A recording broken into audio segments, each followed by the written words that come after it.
Bienvenidos al cuarto tema del módulo número 4 que versa sobre Mijaíl Bakunin. El tema que nos reúne hoy es el anarquismo.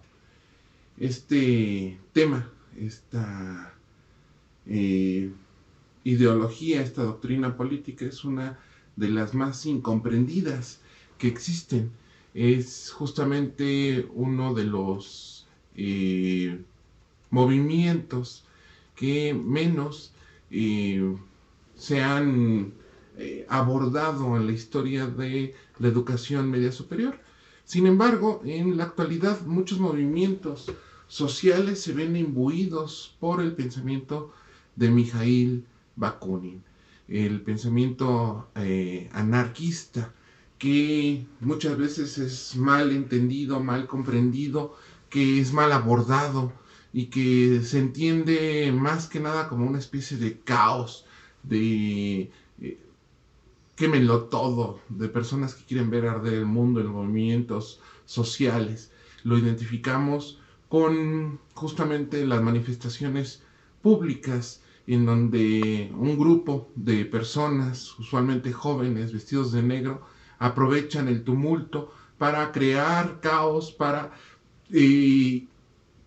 saquear, para hacer muchas cosas que en otros aspectos no se les permitiría, pero aprovechando justamente esta burbuja de descontento social es que ellos pueden hacer este tipo de actos. Vamos a ver si estas acciones realmente tienen que ver con el pensamiento anarquista de Mijaíl Bakunin.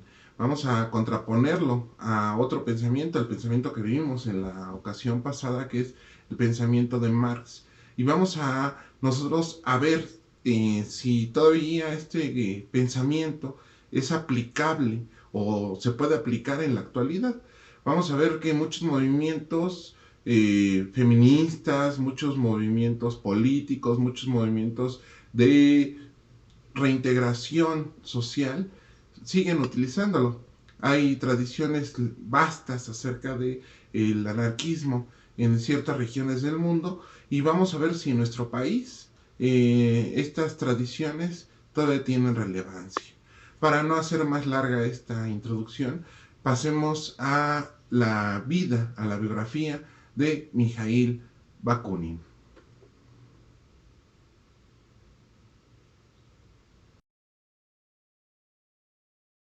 Mijaíl Alexandrovich Bakunin. Reconocido como el padre del anarquismo moderno, instaurador de las ideas anarquistas en los movimientos obreros y campesinos, e inspirador del pensamiento anarquista junto a Piotr Kropotkin y Joseph Proudhon. Nació en Torchok, en la Rusia europea, ciudad que dista 245 kilómetros al norte de Moscú. Fue el primogénito de una familia acomodada que disfrutaba de los favores de la aristocracia zarista rusa, lo que le permitió tener una juventud despreocupada y llena de desenfrenos. Después de intentar una formación militar dentro de las filas de la Guardia Imperial rusa, se siente atraído por el estudio de la filosofía y termina sus estudios en la Universidad de Moscú, donde intenta obtener una cátedra a través de una investigación en Alemania. Ahí se imbuye de los pensamientos socialistas, y crece en él la semilla que ya tenía sembrada en su espíritu sobre la defensa de la clase obrera trabajadora. Después de algunas publicaciones incendiarias en Alemania, debe exiliarse a Suiza y después a París, donde fundaría junto a otros, incluyendo a Karl Marx, la primera asociación internacional de los trabajadores, que, a la postre, se convertiría en una de las asociaciones más influyentes para la extensión del socialismo. Es en estos tiempos que las ideas de Bakunin se vuelven equidistantes de las de Marx, pues si para el alemán era necesaria la instauración de un Estado comunista que implicaba la dictadura proletaria, para el ruso era necesario eliminar el Estado para permitir la libertad de los individuos. Las ideas contrapuestas de ambos pensadores causaron la división de la primera Asociación Internacional de Trabajadores, con un ala marxista y un ala bakuninista, que tenía fuertes lazos con el anarquismo y el colectivismo de Saint-Simon. Después de las fuertes disputas en el seno de la asociación, Bakunin decide renunciar y se dedica a la formación de grupos secretos que servirían para la extensión de las ideas anarquistas en Europa. Estos grupos secretos o cofradías fueron la base de muchos otros movimientos revolucionarios posteriores, como el primer alzamiento social de la historia conocido como la Comuna de París. Fallece en Suiza, su último lugar de exilio, prácticamente en la pobreza, en 1876, a la edad de 62 años.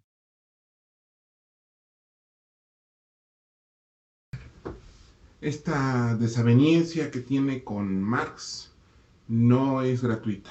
Marx le reprochaba que él era un burgués, él era justamente un miembro de la clase dominante y que como tal solamente, le decía Marx, era un lobo vestido de oveja.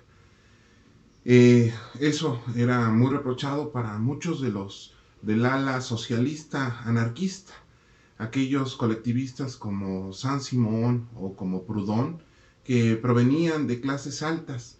También, por ejemplo, vemos que Bakunin es una persona que gran parte de su vida disfruta de las rentas que le ofrece su familia y que por eso puede estarse moviendo. A lo largo de muchos años de su vida puede sobrevivir gracias a esas rentas y también no padece lo mismo que Marx, que él sí padece la miseria durante gran parte de su vida. Bakunin no lo hace de ese modo. Kropotkin, incluso, el otro anarquista del cual hablaremos más tarde, es un miembro de la realeza rusa, que después justamente él reniega de esta riqueza, él renuncia a esto y se lo ofrece a sus hermanas y a otras personas, pero vamos a ver que gran parte de estos pensadores es criticado por el ala marxista por provenir justamente de la burguesía. En cierta medida son personas que ya conscientes del estado de cosas, lo que hacen es garantizar que el futuro o que las revoluciones se realicen de una forma, pues podemos decirlo, ordenada. No son miembros de las clases inferiores, aquellas personas que no accedían a la educación, ellos ya podían acceder a la educación. Vemos que Bakunin termina la universidad, que incluso lucha por una cátedra. Sin embargo, esto va a veces en su contra, esto juega en su contra para demostrar sus ideas. Al no ser miembros de la clase que ellos defienden, al no ser miembros de la clase proletaria, no tienen idea de las miserias, de las necesidades que ellos tienen, y a veces sus ideas se vuelven utópicas. Sin embargo, a diferencia del pensamiento de Marx, estas ideas utópicas caen en ciertos lugares que son bien recibidas. Usualmente en la clase, en el estrato campesino, en la clase rural, porque Marx se fija mucho en la clase proletaria industrial, él se fija en los obreros, mientras que los campesinos, decía Marx, tendrían que venir después a unirse a la revolución.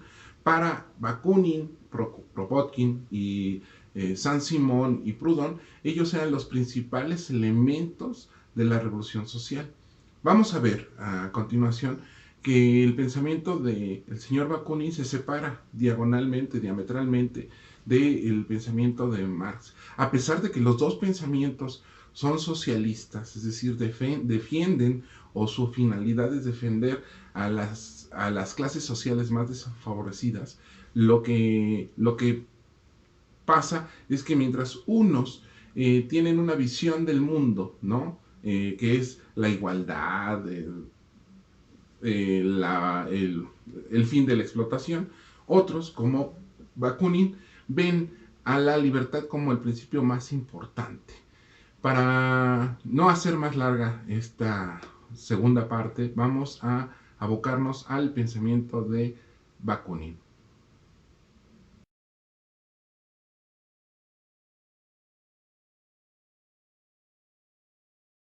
El anarquismo.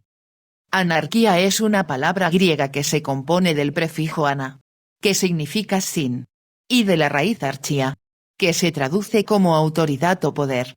El significado etimológico de la palabra anarquía es, entonces, sin autoridad.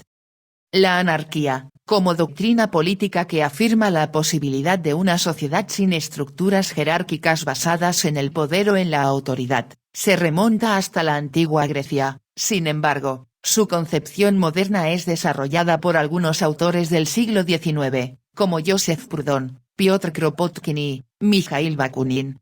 Es en el pensamiento de este último en el que nos centraremos para el estudio de esta doctrina política. El pensamiento de Bakunin se circunscribe al socialismo de la segunda mitad del siglo XX, pero con algunas características que lo diferencia de los demás tipos de socialismo. Primero, el respeto irrestricto a la plena libertad de los individuos. Esta característica, la libertad absoluta de los individuos, es la más esencial e importante en el pensamiento de Bakunin, pues representa el principal derecho de todos los trabajadores. Para él, la situación material de los individuos no puede cambiar sin antes también transformar la conciencia individual del trabajador. Esta libertad solo puede existir con la eliminación del Estado y de cualquier autoridad que intente determinar las decisiones libres de los individuos. Bakunin ve en el Estado al principal agente de supresión de la libertad, el cual, con sus normas, leyes y reglas, solo ha provocado la aparición de las clases, de la desigualdad, de la pobreza y de la ignorancia. Es el Estado el que ha dividido a la sociedad entre ricos y pobres, entre los nobles y los comunes, entre el amo y el esclavo. El Estado ha defendido la propiedad privada, y con ello, solo ha existido para proteger los intereses de las minorías en el poder en contra de las mayorías. Tanto el poder político como el económico se sostienen sobre la idea de la propiedad privada. Segundo, la supresión de la propiedad privada. Bakunin, al igual que Proudhon, dice: la propiedad es un robo.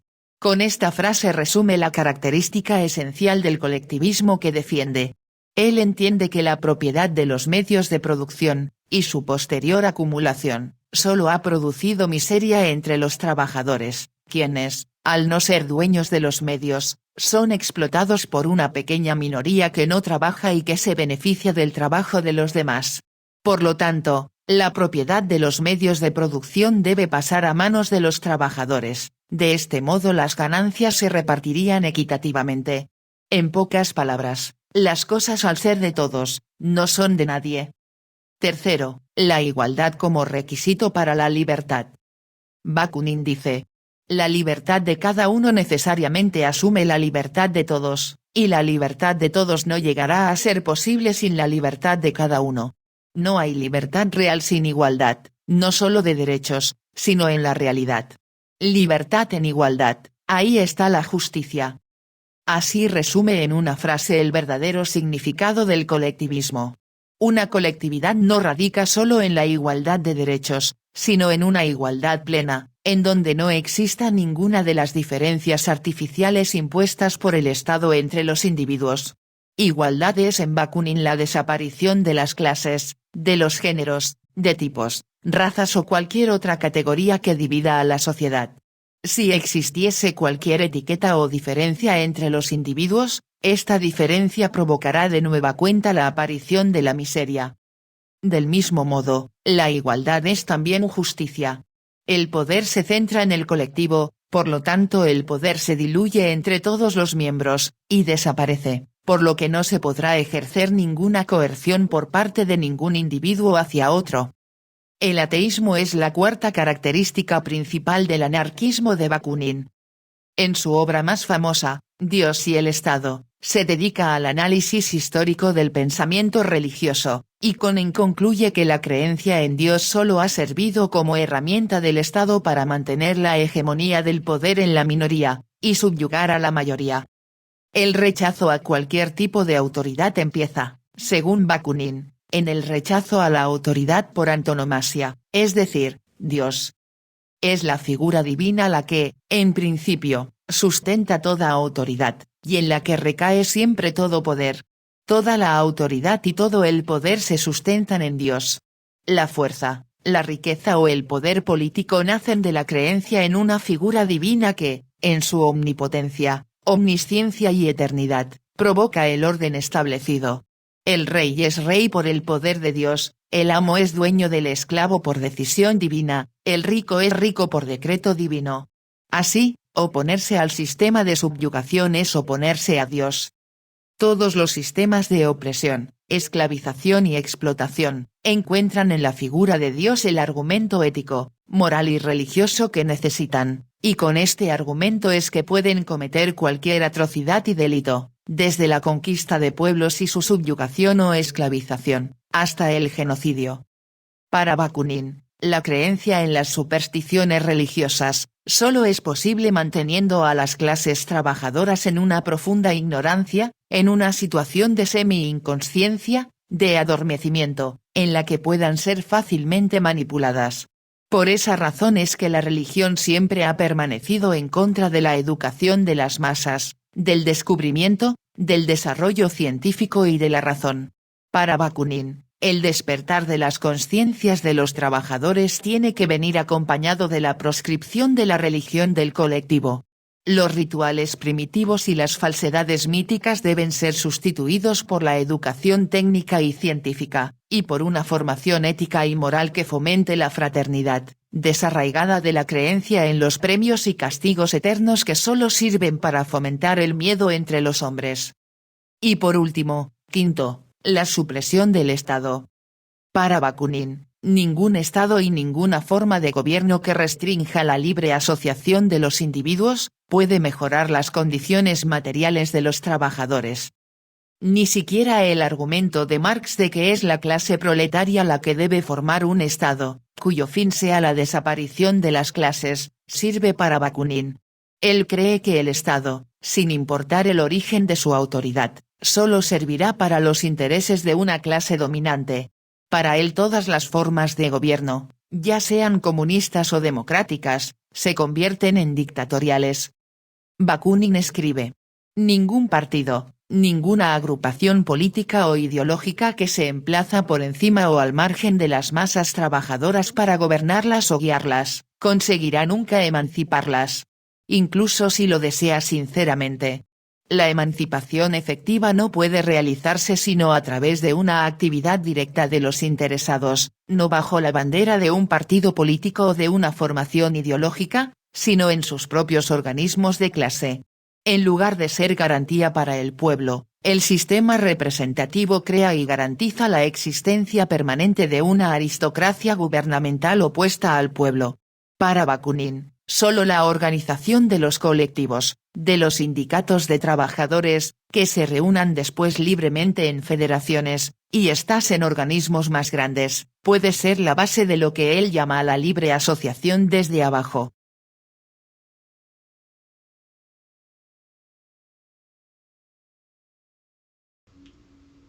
En esta obra, que es la más famosa de Bakunin, que se llama Dios y el Estado, él hace esta crítica, durísima crítica a la religión y a la creencia en Dios.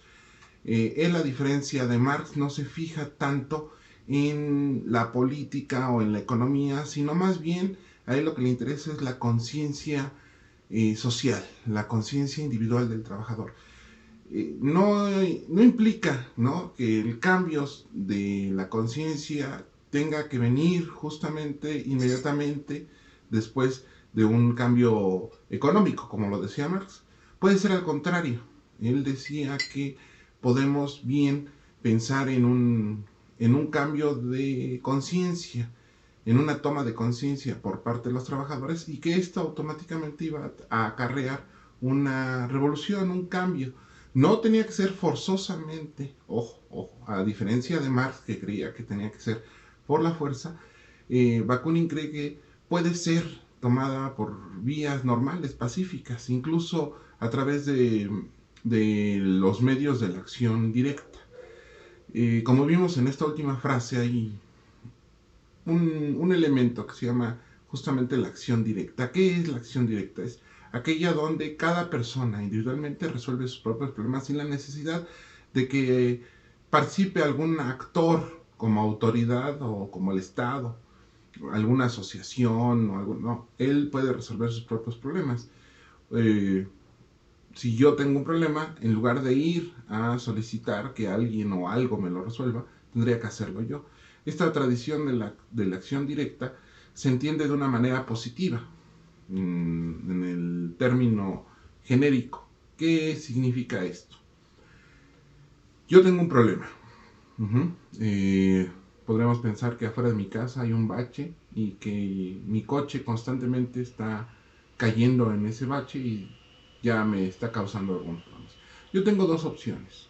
Ir con la autoridad competente a que esta autoridad, cuando ella lo crea necesario o cuando tenga los recursos, venga a resolver mi problema, es decir, tapar el bache. O puedo optar por otra medida, reparar el bache yo solo. Pero como me toma a mí mis propios recursos, mi propio tiempo, resolver mi problema, entonces yo ya no tengo la necesidad de ninguna autoridad. Yo dejaré de pagar impuestos. Esta acción directa se basa justamente en la resolución propia de los problemas. No esperar que ninguna autoridad, ningún gobierno, ningún poder se encargue de resolverlos. Incluso yo, en esa misma medida, yo tendría que renegar o rechazar que una autoridad quisiera determinar las necesidades que yo tengo. Del mismo modo que yo no le voy a decir ninguna de las problemáticas, ninguna de las soluciones que yo propongo. Yo lo haría directamente. Vemos en muchos lugares que la acción directa tiene esta medida. Los colectivos que se organizan en muchas partes del mundo van encaminados a resolver los problemas de la comunidad. Un ejemplo es Barcelona, donde el movimiento Ocupa, como su nombre indica, ocupa espacios para que se renueven, se convierten en clínicas, orfanatos, lugares de entretenimiento para la comunidad. Todos participan en la construcción de este espacio o en la reconstrucción de este espacio y se ocupa, podríamos decirlo, de manera ilegal, pero dándole un fin social. También se puede convertir en casas, se pueden convertir en escuelas para el beneficio de una colectividad. Todos participan y todos tienen el beneficio. Esta tradición anarquista que existe en Barcelona continúa hasta hoy.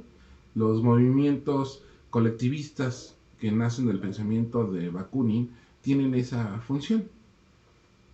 Pensemos también en que la acción directa tiene un lado, podríamos decirlo, negativo. Cabe la posibilidad que alguna autoridad sea corrupta, que esta autoridad no resuelva mis problemas y que al contrario sea parte del problema mismo. La acción directa que me indicaría que yo tendría que resolver el problema, es decir, tendría que tomar la justicia. La acción directa que se ha tomado por muchos grupos anarquistas es también actuar en contra de personajes y hacer una especie de juicios sumarios en contra de estas personas. Lo vemos en muchos movimientos anarquistas modernos, en donde a través de actos, que después platicaremos, de actos que llaman la atención, pueden resolver ciertos problemas. Estos actos se llaman actos de propaganda por el hecho. Muchas veces los movimientos anarquistas se han visto mermados por este tipo de actividades que ciertos grupos anarquistas han tomado. Poner una bomba, el asesinato de alguna persona muy visible, puede ser algún mandatario, un juez, puede ser también el asesinato, secuestro, para lograr tener más fondos que puedan contribuir a una causa social. El secuestro de personas poderosas, ricas, de los burgueses, para incentivar justamente una revolución social. No es generalizado este tipo de actividades de propaganda por el hecho, sin embargo, aunque son pocos los acontecimientos que se han dado, son bastante llamativos y han afectado al total de los movimientos anarquistas en el mundo. Pensemos que aunque solamente algunos han tomado la vía de la violencia, no significa que tenga que ser tomada forzosamente. Existen otros caminos anarquistas. Nosotros vimos que justamente las ideas de Bakunin pueden ir encaminadas en ese sentido, o pueden ir encaminadas justamente a la creación de colectividades. Tenemos los sindicatos anarquistas o el anarcosindicalismo, en donde un grupo de trabajadores de muchas formas se vuelve dueño de las fábricas, y son ellos los que se vuelven prácticamente accionistas del lugar donde trabajan. Depende de cómo le vaya a la fábrica, de cómo le vaya a la empresa, es también el beneficio que les toca a ellos.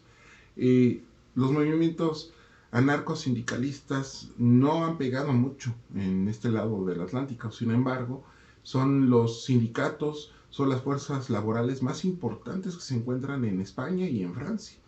La CNT es justamente uno de los sindicatos más poderosos del mundo, porque cada uno de los miembros tiene el mismo poder que el resto. No hay un dirigente, no hay algún representante, sino prácticamente cada colectividad de cada una de las empresas defiende sus propios intereses y solamente se unen para dar fortaleza a todo el movimiento trabajador.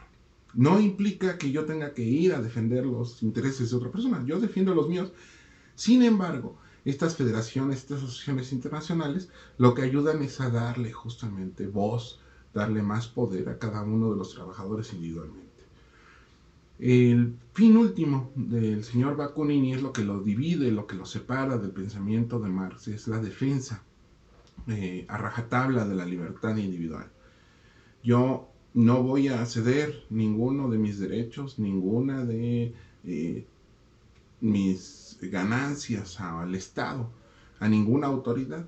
A diferencia de Marx, que decía que sí, que era necesario un Estado, Bakunin dice que no, que antes que nada, antes que cualquier beneficio material que pueda recibir el hombre, lo primero es un beneficio existencial, que es la libertad. No existiría ningún beneficio para el trabajador si éste tiene que sacrificar su libertad. En la actualidad, los movimientos que se ven influidos por el anarquismo son muchos.